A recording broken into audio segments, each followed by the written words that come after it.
언폴딩 그레이스라는 오늘의 설교의 제목은 사실은 유진 피터슨이 쓴 책에 있는 표현이거든요. 언폴딩 그레이스.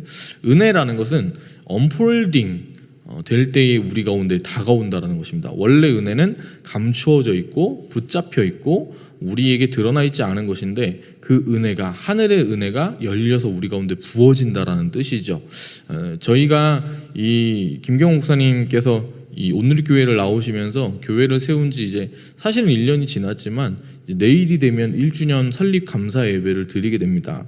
사실 생각해 보면은 이 교회가 개척되는 그 순간부터 지금까지 아직까지도 코로나 바이러스가 있고 여러 가지 쉽지 않은 상황들이 있었음에도 불구하고 우리가 인정할 수밖에 없는 것은 하늘의 그 은혜가 우리 가운데 열려서 이 교회가 세워지고 계속해서 하나님의 인도하심과 보호하심 가운데 있었다라는 것이죠.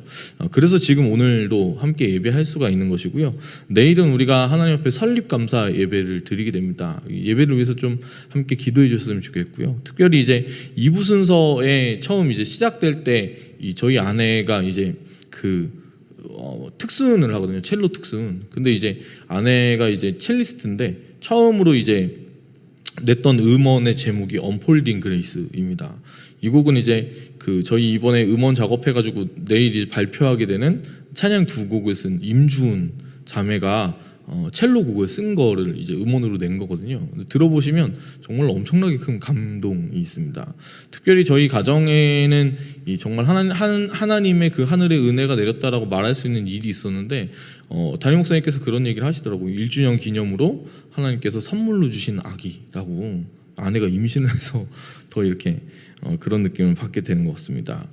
은혜가 우리 가운데에 이렇게 감춰져 있다가 묶여져 있다가 풀어져서 내려오게 되는 그 순간이 있습니다.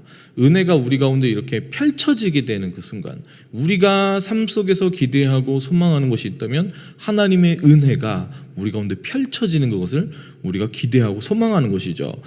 오늘 본문에 그 동일한 소망을 품었던 한 여인이 나옵니다. 가나안 여인이라고 말하는 이 여인이 예수님께로 나오는 것이죠.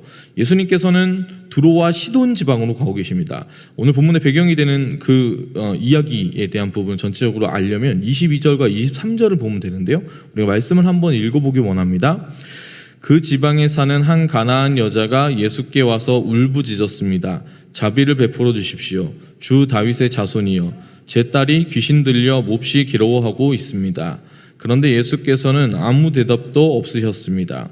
그러자 제자들이 예수께 와서 간청했습니다. 저 여인을 돌려보내시지요. 계속 우리를 따라오면서 소리 지르고 있습니다. 아멘. 자, 오늘 마태는 의도적으로 이 여인에 대해서 이야기할 때 가나안 여자라고 명시하고 있습니다. 그냥 여자이거나 뭐 다른 표현을 쓴 게 아니라 가나안 여자. 그러니까 마태가 우리 가운데 이야기해 주는 바는 무엇이냐면 이스라엘 백성이 아닌 여자가 지금 예수님께로 왔다라는 것입니다. 사실 오늘 사건은 예수 그리스도의 그 은혜, 하나님의 은혜는 누구에게 임하는가에 대한 이야기를 해주고 싶은 겁니다. 본래 이 하나님의 은혜는 누구에게만 임한다라고 믿어졌었냐면은 이스라엘, 하나님의 선택된 백성들에게만 주어진 것이다 라고 원래는 생각되어졌었죠. 근데 어제 이렇게 새벽 예배 말씀 가운데 나누었지만 하나님의 백성들 가운데에 존경을 받았던, 하나님을 그 누구보다 따른다고 말했던 바리새인들과 서기관들, 율법학자들의 마음 가운데 무엇을 발견할 수 있었냐면 위선적인 신앙을 발견할 수가 있었던 것이죠. 그들은 하나님을 따른다고 말했지만 그들 마음 가운데에서는 하나님을 따르지 않았던 그런 모습들을 발견할 수 있었습니다. 그렇다면 하나님의 백성은 누구인가? 오늘 본문은 이방 사람일지라도, 자격이 없는 사람일지라도 하나님 앞에서 겸손함으로 그 은혜를 구하면서 나아가는 그 사람이 하나님의 은혜를 받는 백성이다라고 이야기를 하는 겁니다.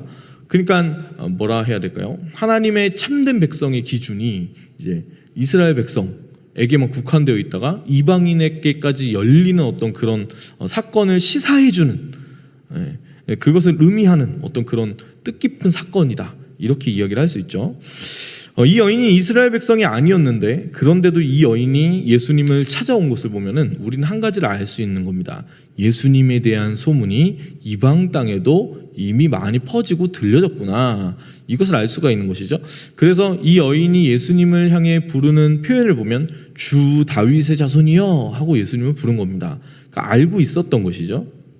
보면 이 여인이 예수님께 찾아온 것은 안타까운 사연 때문이었습니다. 자신에게 딸이 있는데 그 딸이 귀신이 들려서 몹시 괴로워하고 있었던 것입니다. 그런데 이 상황 가운데 이 이방 여인이 예수님에 대한 소문을 듣고 간절한 마음을 가지고 예수님 앞에 나온 것 자체는 아무런 문제가 없죠. 여기서 문제가 하나 발생하는데 어떤 문제가 발생하냐면 오늘 본문이 이야기하듯이 예수님께서 이 여인을 외면하시는 겁니다. 침묵하시는 것이죠. 그리고 이제 심지어 예수님께서 대답하셨을 때 이 제자들의 이렇게 이야기를 들으시잖아요. 우리를 따라오면서 이 여인이 계속 소리 지르고 있습니다. 돌려보내십시오. 예수님이 반응한 것은 이 여인에게는 철저하게 침묵하시고 누구에게 반응하시냐면 제자들에게 이야기를 하시는 겁니다. 그러니까 이 여인에게는 철저하게 어떻게 하신 거예요? 침묵하신 것이죠. 사랑하는 여러분, 우리의 삶 속에서도 예수님께서는 하나님께서는 때때로 침묵하십니다. 우리가 기도에 대해서 생각할 때 절박함은 이 간절함은 뭐라 해야 되나요? 부르짖는 기도를 반드시 동반한다라고 볼 수가 있는 것 같습니다. 기도를요 우리가 생각할 때 이 기도를 반드시 우리가 큰 소리로 할 필요는 사실 없잖아요. 작게 기도해도 조용하게 기도해도 하나님 들으십니다. 그렇게 기도하는 것도 때때로 필요하기도 합니다.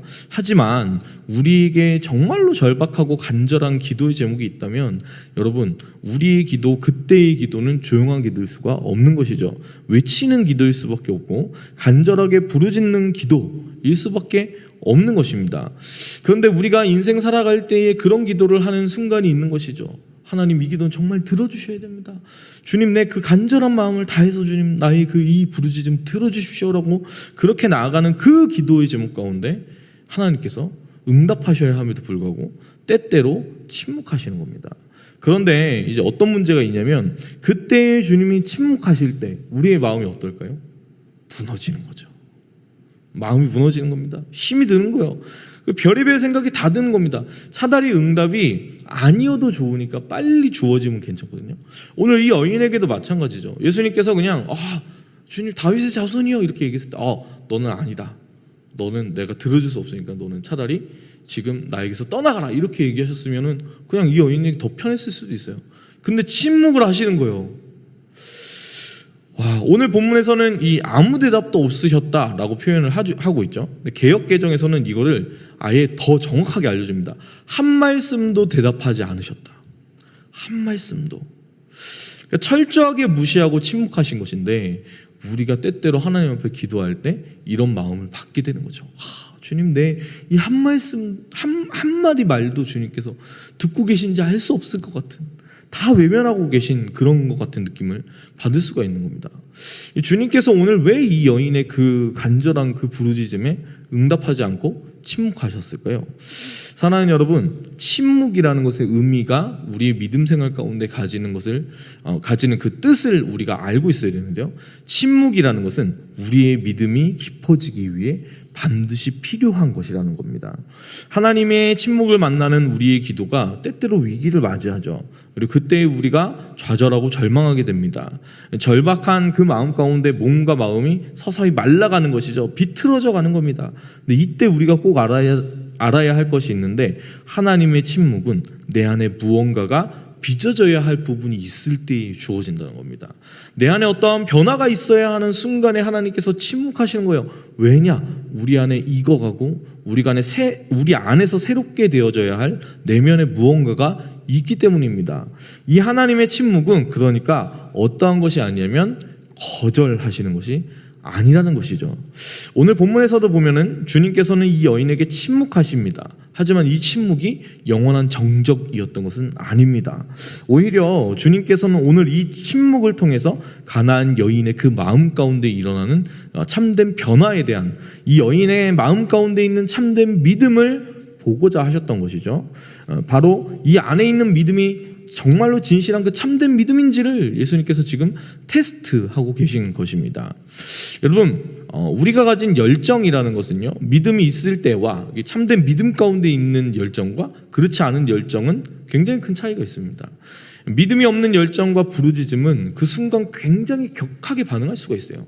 굉장히 뜨거울 수가 있습니다. 하지만 오래가지 않습니다. 세상 사람들은 열정이라고 했을 때 이 열정에 대한 생각들을 할 때 굉장히 뭔가 뜨겁게 타오르는 무언가라고 생각을 합니다. 저도 예전에 찬양 인도를 할 때는 그렇다라고 생각했습니다. 지금도 좀 비슷하긴 합니다. 뜨겁게 타올라서 하나님 앞에 예배해야죠. 근데 시간이 지나서 알게 됐습니다. 내 힘으로 타는 열정이라는 것은 찬양 인도할 때 이 앞에서 오일기 목사가 막 혼신의 힘을 다해서 찬양해야겠죠. 그 말은 틀린 거기도 합니다. 내 힘으로 하는 찬양이 아니어야 됩니다. 하나님께서 부어주시는 은혜와 그 힘으로 하는 찬양이어야 되거든요. 근데 내 힘으로 하니까 무엇을 경험한지 아십니까? 찬양인도 끝나고 나서 그 다음에 소진감으로 인해서 일어나지 못하는 겁니다. 자기 힘으로 했을 때 뜨거울 수 있어요. 순간적으로 뜨거울 수 있어요. 근데 그렇게 찬양인도 하고 나면은 그 다음에 또 찬양인도를 그렇게 할 수 있지만 오래 갈 수가 없죠. 그건 진정한 열정이 아닙니다. 우리가 볼 때 이 아직 성숙하지 못한 청년들의 열정이 약간 이런 느낌을 가지죠. 굉장히 뜨겁습니다. 그러다가 이 친구들이 식기도 빨리 식는 거죠. 빨리 식는 거예요. 그러면 참된 열정은 무엇인가? 그 열정은 무엇인가? 그것은 포기하지 않고 오래가는 것입니다. 주님이 침묵하실 때 여러분 우리가 우리 주변에만 봐도 알 수가 있는데 포기하는 사람이 정말로 많이 있는 것이죠. 그런데 물이 이렇게 끓을 때 99도까지 끓지 않거든요. 끓지 않습니다. 변화가 없어요. 그러다가 100도가 되는 순간에 끓는 게 시작되죠. 그렇죠? 근데 우리가 믿음이라고 따지면 이런 사람들이 많은 거예요. 99도까지 다다랐는데 이제 1도만 더 높아지면 되는데 그 시간 안에 포기하는 사람이 많은 것이죠. 믿음이라는 것, 기도하는 것 가운데 그렇게 하는 사람들이 많다는 겁니다. 왜 포기합니까? 99도까지 갔는데 왜 포기할까요? 그것은 우리가 바라본 이 물에서 어떠한 변화도 보이지 않았기 때문입니다. 보이지 않지만 이 안에 변화가 있었던 걸까요? 없었던 걸까요? 있는데 우리 눈에는 안 보였던 거죠. 즉 물의 침묵으로 인해서 우리가 포기하게 되는 것이 아닙니까? 기도할 때 여러분 자기중심적인 마음에서 부르짖는 기도가 터져 나오면 그 기도는 오래가지 못합니다. 기도는 그런 의미에서 무엇보다 진실합니다. 참된 믿음을 가진 사람의 기도는 어떠합니까? 그 기도는 주님의 침묵을 넘어서는 겁니다. 그래서 그 침묵을 넘어서서 어디에까지 나아가냐? 하나님의 은혜가 펼쳐지는, 그래서 하나님을 경험하는 데에까지 나아가게 하는 것이죠. 침묵이라는 이 방식조차도 이 시간들을 많이 경험하게 될 때 이렇게 고백하게 되는 거예요. 침묵이라는 이 방식도 하나님이 나를 거절하시는 게 아니라 우리를 다루시는 하나님의 언어이구나. 이것을 고백하게 되는 겁니다. 오늘 본문의 24절과 25절입니다. 함께 읽어보겠습니다. 예수께서 대답하셨습니다. 나는 이스라엘 집에 잃어버린 양들 외에는 보냄을 받지 않았다. 그 여인이 예수 앞에 나와 무릎을 꿇고 말했습니다. 주여, 나를 도와주십시오. 자, 오늘 예수님은 아무리 봐도 좀 너무하다라는 생각이 듭니다. 왜냐? 여인에게 침묵하셨는데 지금 24절을 보면은 제자들에게 이야기한 거지만 아주 강력하게 이 여인의 온 것에 대한 거절을 표시하시거든요. 이스라엘 집에 잃어버린 양들 외에는 보냄을 받지 않았다. 이거는 이스라엘 민족 이외의 이방인들을 위해 내가 온 것이 아니다라고 얘기하신 겁니다. 그러니까 지금 이 말은 이 여인이 예수님께로 나온 이 청을 들어주겠다는 겁니까? 들어주지 않겠다는 겁니까? 들어주지 않겠다는 거거든요. 이게 참 이상합니다. 왜냐하면 예수님께서 보통 이제 길 지나가시다가 사람들을 보면은 안타까워하는 마음을 가지고 계셔가지고 무리들을 치유해 주시거든요. 오병이어의 기적이 있을 때 표현된 이 표현들을 봐도 무리가 있을 때 예수님께서 그 무리들을 긍휼히 여기십니다. 안타까워하십니다. 늘 치유해 주시는데 지금 이 여인이 안타까운 사정을 가지고 왔음에도 불구하고 거절하시는 거예요. 근데 그 주님의 거절을 들었을 때 이 여인이 어떻게 합니까? 주여, 나를 도와주십시오. 예수님의 침묵이 있었습니다. 그 이후에 예수님의 거절이 있었음에도 불구하고 지금 이 여인의 간청과 이 여인의 간구, 이 여인의 기도는 조금도 사그라들지 않고 있는 것이죠. 그리고 이 여인에게 예수님은 이미 한 번 거절하셨는데 다시 한 번 더 강력한 거절의 의사를 표현하십니다. 26절입니다. 예수께서 대답하셨습니다. 자녀들의 빵을 가져다 개들에게 던져주는 것은 옳지 않다. 너무 강력하죠. 너무 강력하죠. 여기서 우리가 오해를 하면 안 되는 것이 있는데, 이 당시에 개들이라고 할 때 이 표현은 이방 사람을 향한 문화적인 표현인 것입니다. 우리가 요즘 시대에 볼 때 이 표현을 이거는 너무 예수님 좀 너무 나가셨다 이렇게 생각할 수 있지만, 경멸을 가지고 하는 말이 아니고 그냥 이 당시에 유대인과 이방인을 구분하는 의미의 그런 표현이었던 것이죠. 하지만 분명한 것은 예수님께서 이 여인에게 말씀하신 것이 완벽한 거절이었다는 것이고요, 예수님의 표현 자체도 이 여인의 감정을 상하게 할 만큼 강한 표현이고 거친 표현이었다는 것은 사실인 것이죠. 그래서 이 말을 들은 이 여인의 입장에서는 자존심이 상할 만한 일이었던 것이고, 인격적인 영역에서 내 인격적인 부분에 거절을 당했다는 어떤 그 어려움이 찾아왔을 수 있는 상황인 겁니다. 보통요, 우리 가운데 이런 상황이 이렇게 일어나면은 난리가 납니다. 만약에 여러분이 하나님 앞에 기도하고 있는데, 예수님 앞에 나가서 예수님께 간구하고 있는데 예수님께서 이렇게 반응하셨다면 우리는 어땠을까요? 어떻게 하시겠어요? 그냥 그러려니 하시겠습니까? 그럴 수 없는 겁니다. 우리는 아마 이 상황 정도 됐으면 우리의 마음은 어떠냐면은 상합니다. 그리고 좀 죄송한 말이지만 예수님 떠납니다. 지금 이 상황이 어떤 상황입니까? 우리가 하나님 앞에 기도하는데, 우리가 믿음 생활하고 신앙 생활하는데 우리의 마음대로 우리의 삶과 우리의 그 기도한 제목들이 흘러가지 않을 때 우리가 마음이 상하죠. 우리가 빈정이 상합니다. 그래서 어떻게 합니까? 예수님 떠나죠. 떠납니다. 이 떠난다는 게 막 그냥 주님 이제 나는 주님이 없는 거라고 믿겠습니다 이러고 떠난다는 게 아니에요. 마음의 한쪽 구석이 그냥 돌아서는 거예요. 이 예배를 안 나온 것도 아닙니다. 기도를 안 한 것도 아니에요. 말씀도 보지만 마음은 이미 돌아선 거죠. 우리가 그럴 때가 많이 있습니다. 그런데 이 여인은 그렇게 하지 않죠. 우리도 자존심이 중요한 거예요. 주님이 내 뜻대로 해줘야 된다는 거죠. 근데 안 그러면은 우리의 마음이 그렇게 돌이키게 되는데, 이 여인은 지금 예수님 앞에서 더 직접적으로 얘기를 들은 거잖아요. 근데 마음상에서 떠나지 않았다는 거예요. 27절입니다. 27절 한번 읽어볼게요. 그 여인이 말했습니다. 그렇습니다, 주여. 하지만 개들도 주인의 상에서 떨어지는 부스러기는 먹습니다. 자, 오늘 이 여인을 좀 바라볼 필요가 있습니다. 이 여인은 오늘 예수님의 침묵을 견뎌내죠. 그리고 주님의 거절을 이겨냅니다. 그리고 듣기에 어려운 감정적인 모욕까지도 이 여인이 이겨냅니다. 그리고 그 모든 상황을 넘어서 이 여인 지금 뭐라고 얘기합니까? 주님 앞에서 부스러기라도 좋으니 은혜를 달라고 구합니다. 이 여인은 지금 알고 있는 것이죠. 이방 사람인 자신은 예수님께 나아갈 자격이 사실 없습니다. 그러니 이 모든 것을 누가 지고 있습니까? 예수님께서 지고 계신 것이죠. 주님의 뜻, 그 뜻에 모든 게 달려있는 것이고, 자신에게 무언가 주어진다면 그것은 은혜일 수밖에 없는 겁니다. 자격 없는 우리에게 값없이 주시는 것, 그 선물로 주시는 것, 은혜일 수밖에 없는 것이죠. 사랑하는 여러분, 이것은 은혜를 아는 사람의 태도, 믿음의 사람이 사는 삶의 태도가 어떠해야 되는지를 알려주는 겁니다. 우리들 중에 그 누구도 예수님 앞에 나아갈 자격을 가진 사람은 없습니다. 하나님 앞에 나아갈 자격이 우리에게 없는 것이죠. 왜냐?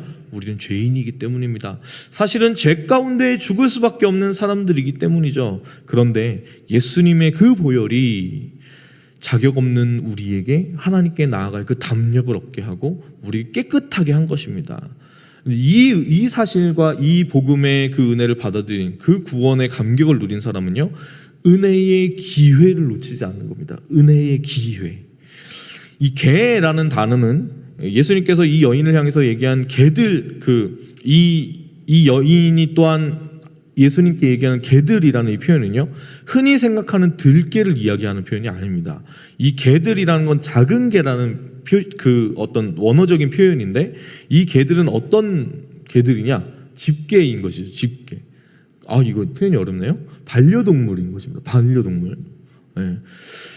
집고양이와 바깥에서 있는 들고양이가 다릅니다. 집개와 바깥에 있는 개는 완전히 다른 개입니다. 집에 있는 개는 자기의 자녀들과 비슷한 지위를 누리는 것이죠. 그렇기 때문에 어떻게 합니까? 이 집 주인은 이 개를 당연히 기르고 먹이는 겁니다. 그러니까 뭐가 있는 거예요? 이 개들은 주인에게 먹을 것을 달라 할 수 있는 권리가 있는 거예요. 이 여인이 지금 예수님이 이야기한 그 표현을 봤을 때 마음이 상한 게 아니라 예수님이 말씀하신 그 거절의 표현 안에 있는 행간을 읽은 겁니다. 이건 거절의 표현이 아니구나. 아, 이것은 예수님께서 지금 어떤 의도가 있으시구나. 이건 내가 지금 이 은혜에 대한 사모함을 가지고 이 주님을 붙들어야 되는구나라는 것을 이 여인은 그 순간 캐치한 겁니다. 어떻게 그렇게 할 수 있었냐고요? 그 침묵을 견뎌내고 예수님의 거절을 다 이겨냈기 때문에 그것들이 보였던 것이죠. 그래서 이 여인은 오늘 포기하지 않습니다. 오히려 이 상황 가운데에 더 적극적으로 나아가는 것이죠. 주인의 상에서 떨어지는 부스럭이라도 좋으니까 달라라는 것입니다. 사랑하는 여러분, 포기하지 않는 것이 믿음입니다.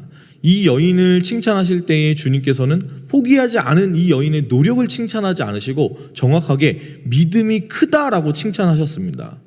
그러니까 어떤 의미예요? 믿음이 있는 사람이 하나님께 나아가는 것에서 포기하지 않는다라는 것이죠. 그리고 그 부스러기 같은 은혜라도 달라고 구하는 것입니다. 조금 다른 의미로 이렇게 말씀을 드리자면 하나님께서 우리 가운데 그 부스러기 같은 은혜라도 부어주시면 살게 된다는 겁니다. 우리는 큰 은혜를 구할 수가 있어요. 그런데 하나님께서 그 자그마한 은혜라도 우리 가운데 부어주시면 그때 그 인생은 살아나게 되는 것입니다. 28절 말씀을 우리가 읽어보겠습니다. 그제야 예수께서는 여인아, 내 믿음이 크구나, 내 소원대로 될 것이다 라고 대답하셨습니다. 그리고 바로 그때에 그 여인의 딸이 나았습니다. 자, 예수님께서 내 믿음이 크구나, 내 소원대로 될 것이다 라고 말씀하십니다. 무엇이 예수님께 이 말씀을 하게 한 것일까요? 이 여인의 믿음, 이 여인의 그 침묵을 견뎌내고 그 거절을 이겨내게 한 그 믿음이 예수님에게 이 고백을 하게 만든 것이죠. 여러분, 우리가 인생을 살아갈 때 여러 가지 역경과 어려움들이 있습니다. 근데 그 모든 고난과 우리의 뜻대로 되지 않는 시간들은 결국에 무엇을 위한 것이냐면 말씀 가운데 하나님이 우리를 하나하나 빚어가시는 시간들인 것이죠. 자그마한 역경 가운데 그 자그마한 일들이 빚어내는 사람은 자그마해집니다. 그때에 우리 가운데 오는 것은 별 감흥이 없습니다. 그렇잖아요. 여러분들도 일하실 때 굉장히 큰 일과 작은 일을 구분하는 것처럼 때때로 하나님께서 우리의 마음의 벽이 다 무너질 때까지의 어떠한 일을 행하시는 것이죠. 근데 그러면 알아야 되는 겁니다. 이 역경 가운데 우리는 포기할 수 있고 포기할 마음이 늘 왔다 갔다 할 수가 있지만 이 역경과 시련 가운데 하나님께서 때때로 침묵하시는 것처럼 보여도 그 시간들을 견뎌낸 그 사람의 믿음은 단단하게 그리고 거대하게 자라나게 된 겁니다. 그리고 그 시간들을 이겨냈을 때 우리에게 무엇이 펼쳐지는가? 언폴딩 그레이스, 하나님의 은혜가 하늘 위에 은혜 위에 은혜로라 라고 말하는 그 하나님의 놀라운 그 은혜가 우리의 삶 가운데 펼쳐지는 것입니다. 오늘 이 여인에게, 자격 없는 여인에게 하나님의 은혜가 펼쳐졌던 것처럼 말입니다. 우리 믿음으로 사는 교회가 1주년 설립 감사 예배를 이제 내일 드립니다. 사실은 뭐 여러 가지 이야기할 말들이 정말 구구절절한 말들이 많지만 교회에 대해 생각해 보면 어떻게 보면 이제 김경훈 목사님께서 하실 수 있는 말씀들이 굉장히 제일 많겠죠. 그 다음에 이제 제일 할 수 있는 말이 많은 사람이 저이지 않겠습니까? 뭐 물론 이제 성도님들도 하실 말씀이 많겠지만 제가 이 1년의 시간들을 되돌아볼 때 느끼게 된 건 단 한 가지입니다. 하나님의 은혜입니다. 하나님의 은혜입니다. 그리고 올 한 해 이렇게 우리를 인도해 주셨던 그 하나님의 은혜는 이 교회에 또 다른 내일 이 예배를 시작으로 해가지고 영적인 도약의 새로운 시작의 시간들이 열리겠죠. 그 시간들에게 또 하나님께서 동일하게 그 은혜를 펼쳐서 우리에게 보여주실 것을 기대하게 되는 것이죠. 우리 믿음으로 사는 교회, 믿음으로 산다는 것은 결국에 무엇이냐면 그 하나님 펼쳐주시는 은혜 바라보면서 침묵이 있죠. 때때로 거절이 있습니다. 때때로 어려운 상황이 펼쳐집니다. 기억하십시오. 믿음의 사람과 하나님을 바라보는 그 하늘의 소망을 둔 사람은 그 가운데 포기하는 것이 아니라 더 큰 하나님의 은혜가 있는 것을 보고 붙잡고 나아가는 사람이라는 것을 기억해야 합니다. 그 믿음의 사람들이 끊임없이 생기는 그 한 사람 한 사람이 이 교회 가운데 와서 하나님의 은혜를 체험하는, 누구나 다 얘기를 하는 거예요. 내게도 은혜가 펼쳐졌습니다. 언폴딩 그레이스, 내 삶의 역사가 일어났습니다. 내가 원래는 이랬던 사람인데 하나님께서 나를 이렇게 만져주셨습니다. 그 믿음의 고백과 간증이 넘쳐나는 그런 우리 믿음으로 사는 교회가 되었으면 좋겠습니다. 그리고 그 믿음의 간증이 저와 여러분의 그 고백과 찬송과 감사의 제목들이 되기를 간절히 축복합니다.